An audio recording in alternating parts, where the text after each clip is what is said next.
Modern culture often defines discipline as a loud, aggressive performance. We see early mornings, heavy weights, and explosive effort, an image that suggests willpower is a high-energy, emotional state. But biology tells a different story.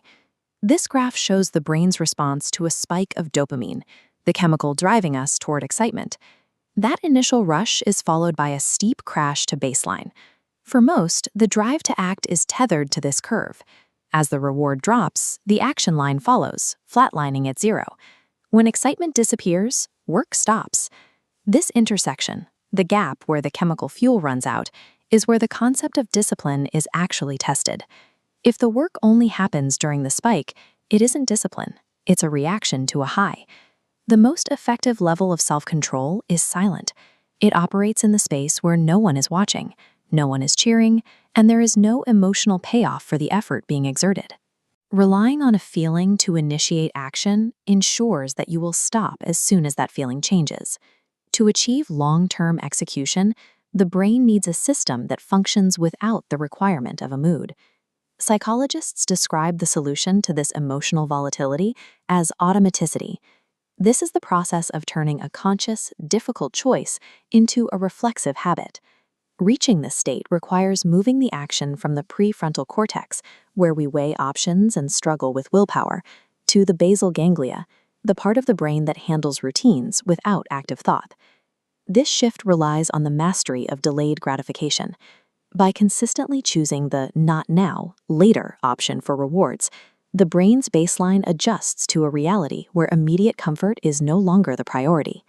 The data supports this trade-off. Choosing immediate pleasure creates a sharp, short-lived curve that quickly returns to zero. Actively choosing progress results in a slow, steadily ascending trajectory that compounds over time. As this progress curve thickens, the focus moves from simply following a calendar to regulating the brain's internal demands. You gain the ability to override the biological impulse for comfort in favor of the unshakable line of execution. True discipline isn't an act of fighting your desires every morning.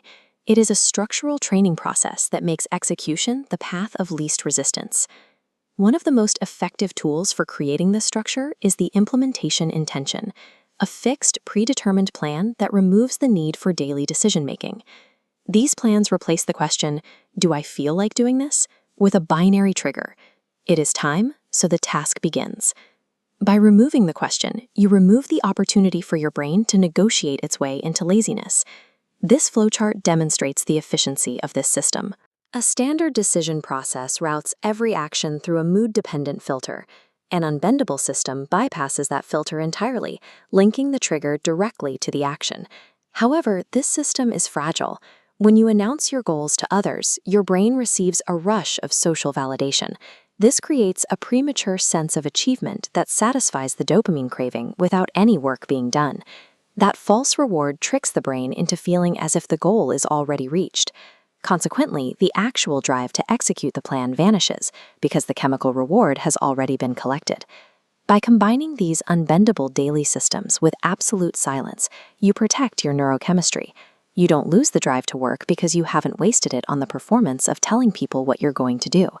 When we combine these elements, acting without a dopamine rush, using implementation intentions, and moving in silence, the nature of the effort changes. As each pillar locks into place, execution becomes a stable part of your identity.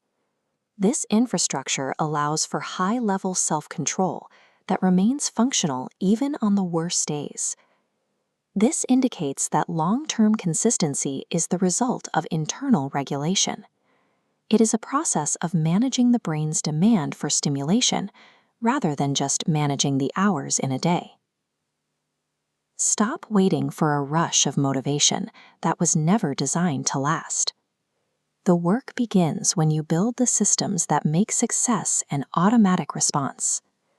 Real discipline does not speak. It simply shows up and executes when the audience is gone and the motivation has long since evaporated.